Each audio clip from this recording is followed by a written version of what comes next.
Hello, hello, hello. Thank you for tuning in to the Wendy Inspired channel and for joining our Happy Being Me village where everyone belongs. So no matter who you are, how you are, or what you are safe here with us here in our Happy Being Me village.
Today I am visiting Spiritual Connect Radio. So we are here. We are coming to you live, and come and join the fun.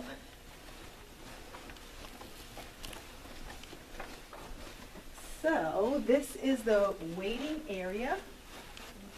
I am here with our host extraordinaire, Ms. Zarinah. She is the head of Spiritual Connect Radio, or one of the heads of Spiritual Connect Radio, and we are just hanging out right before we have our first interview. Yep. Is that what we'll call it? First interview? And yeah. I'm really, really, really excited for the opportunity. And I'm just looking forward to sharing. So just give us 1 second and we'll be right back once we're in the studio. All right. Ministry. Also give her testimony. Her husband's here to support her. With my girl Wendy Inspired, lover of the Lord, lover of children. As I was just saying before we came on, if you got some kids and you want them to play and go to sleep, sit in a Wendy house. And she'll teach them about the Lord and teach them how to sing a net song and all that good stuff. But just a lover of the Lord. So, Wendy, how are you? I'm good. I'm excited. I'm excited here. Yeah, we're excited. I kind of jump on both people. Yeah. So what I wanted to do, as we always do when we start, is how did you actually become a follower of Christ for yourself? Wow. I would say like everything kind of started at a very young age. Mm-hmm. I was about 8 years old, and there was this lady. Her name was Sister Mary. And there was just something about her. Like, I was really young, so I didn't really know, like, what the spirit of discernment is and all that. But there was just something about her. I just knew that God was in her, and I was 8. And I just remember her just always just showing so much love to myself, but everybody. And I remember her, like, showing me, like, because she was apostolic, she was Pentecostal, so she only wore dresses all day, every day. And I remember she was sharing about God. And I was so intrigued that I ran home and I tore through all my clothes and I found the only skirt that I had. And I couldn't wait to see her the next day so she can see me wearing a skirt, because I thought that that was what I was supposed to do at that time. But I remember when I got really serious. So I knew God when I was 8, and I kind of did something like riding the fence, like that whole straddle the fence thing where, you know, it was almost like I would put God on a shelf, and I would, you know, when I needed God or when I was going through something, I'd be like, all right, come play with me. I'll talk to you. I'll be your friend. And then when everything is going right, I kind of would put them back. And I just remember, like, when I got serious, so I used to promote alcohol. That was my job. So I used to promote alcohol on the weekends. And we would always promote alcohol in, like, clubs and lounges. And I'll never forget the day where I just knew that I was done. And I'm not saying, you know, I was, you know, doing something horrible, but it wasn't for me. It wasn't what I was supposed to do. So I'll never forget this night in the club. And it was my job to just look like I'm having fun. Like, they would literally pay me to just look like I'm having fun and encourage people to drink. And I was like, oh, that's an easy job. I don't have to do anything other than encourage people to drink. That was it. There was no behind the scenes, no like extra secret stuff that you had to do. It was simply, hey, and it's not hard to encourage people to drink. Do your hair, do your makeup, wear something cute, look like you're having fun. No one really knew that I was paid to be there. But I was actually paid to go to different locations to kind of drum up the energy, because I always had like, I always had like lots of energy. And I'll never forget the last time when I said I was done, I was in a club and I was dancing and I'm having so much fun on my face. And I'm like, you know, bobbing my head, smiling, like, and then I would be dancing, I would turn around and I would wipe the tears from my eyes. I would be there crying because I just knew that it wasn't for me.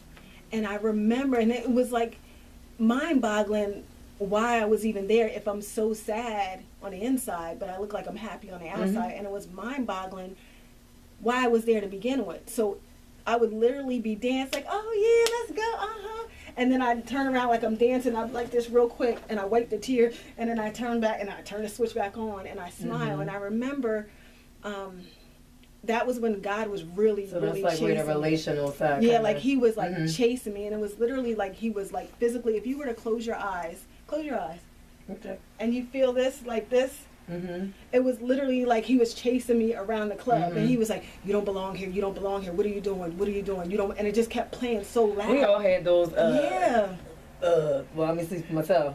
I had those moments when you look up like, don't shoot no lightning down, you know you're not supposed to be there.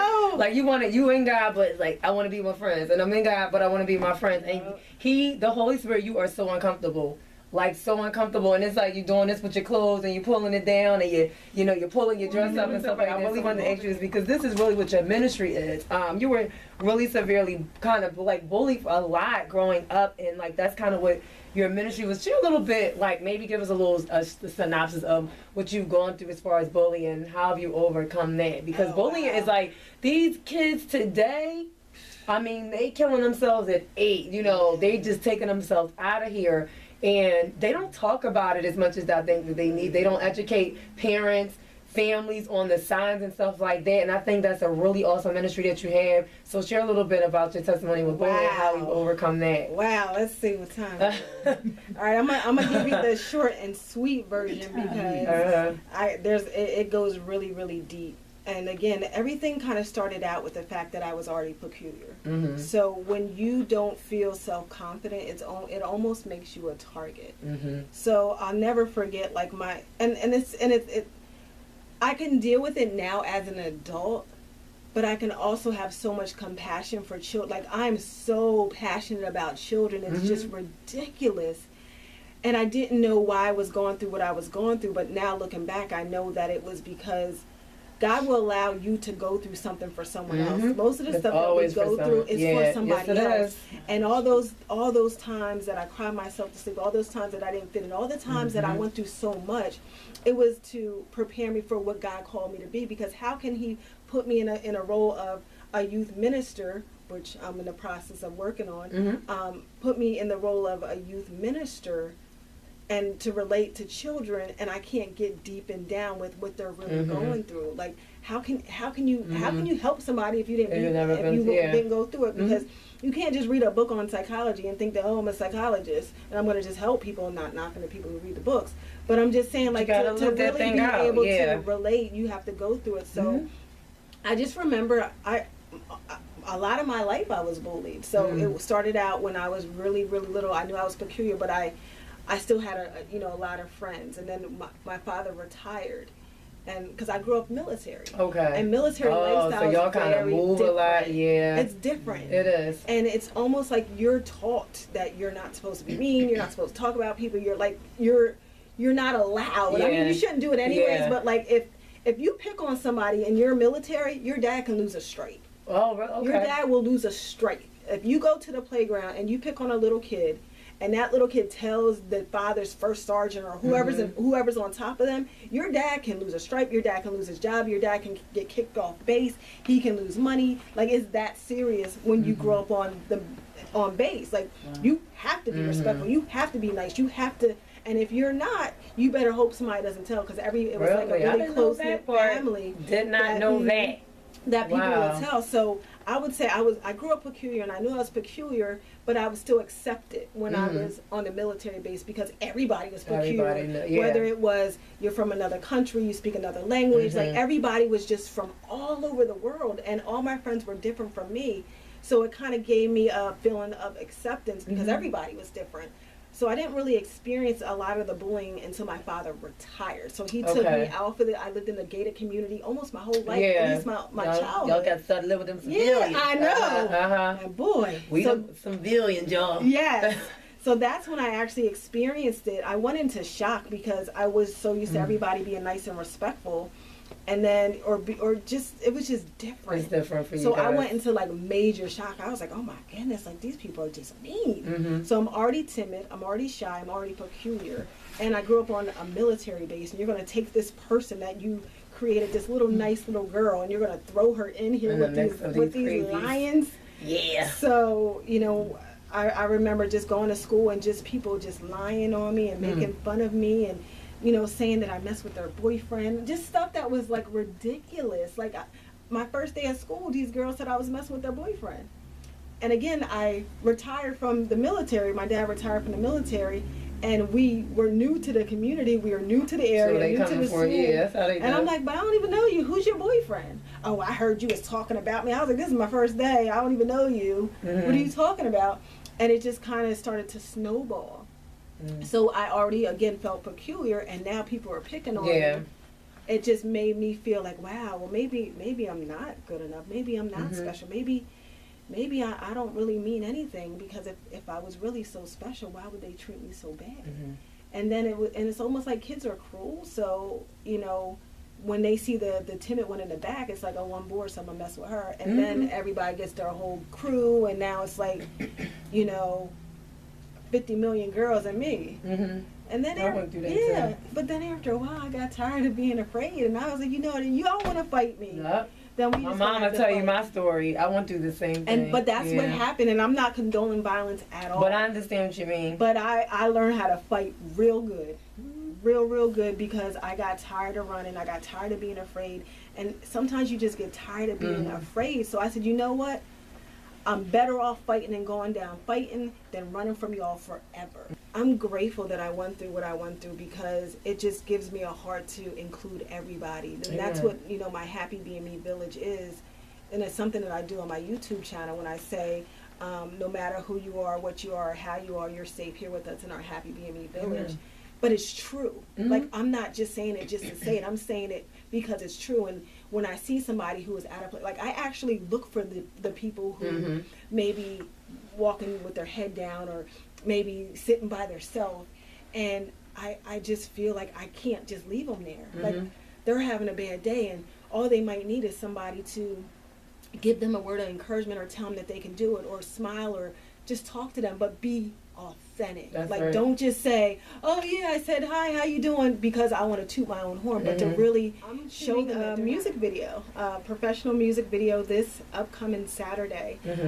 What's so amazing about this music video is the music video is at the location, the exact school where I experienced bullying. The exact school, in the exact hallway, and also in the exact classroom that I sat at over 20 years ago. And it's basically just teaching or empowering people to be happy being who they are. And it, like, all that I've been through just gave me all this passion to start this movement, saying that you can be happy being you. You don't have to conform. You don't have to change. It's okay to be different. It's good to be different, because if you really think about it, everybody has different fingerprints. Everybody is actually created differently, but a lot of people just find safety in being like everybody else. But if you really tap into who you are, you can do even greater things, because you're not meant to be like them. You're not meant to do what they're doing.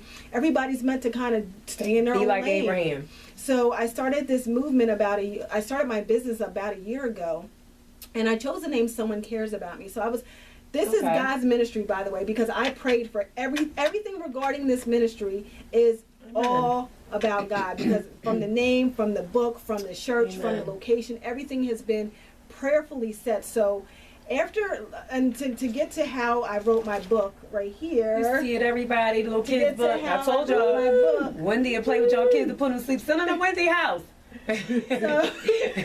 So I did the book, and from the book I wrote the song I'm Happy Being Me, which I'm going to be performing with a cast. I also have professional dancers from Dance of Journey School. And then I did my t-shirts, which say I'm happy being me. I have string bags, which say I'm happy being me. And then even happy bands. But again, these are just friendly reminders that we all have a reason to be happy. Like we all have a reason to be happy being just the way we are, because everything that makes us different also makes us special. And it's so important to understand, like, it's okay to be a little bit different. So I appreciate you being here. We're actually going to end out on her song because I want to make sure that the people online get to hear your song. So again, you can keep it. We'll be back next Wednesday, 8 to 9:30 here, and you can watch every Saturday on Philly Cam 66 and 966. It's on Comcast, and 29 and 30 on Verizon. For Philly Cam Talking the World comes on at 9:30 a.m. So Wendy, we thank you. It goes by so quickly. Please follow her, you guys. Wendy Inspire, please support her YouTube. video coming out. Share, like it, and we thank you guys so much for listening. Good stuff to me. I don't just talk about it, I live it. Still up there, I got my mojo back. Love it. Oh my God. I'll probably wear green lipstick or something with, you know, I'm in some weird with it. Green. Yeah, I got green. Don't take me now, Wendy. Don't do it. Hey! Yeah.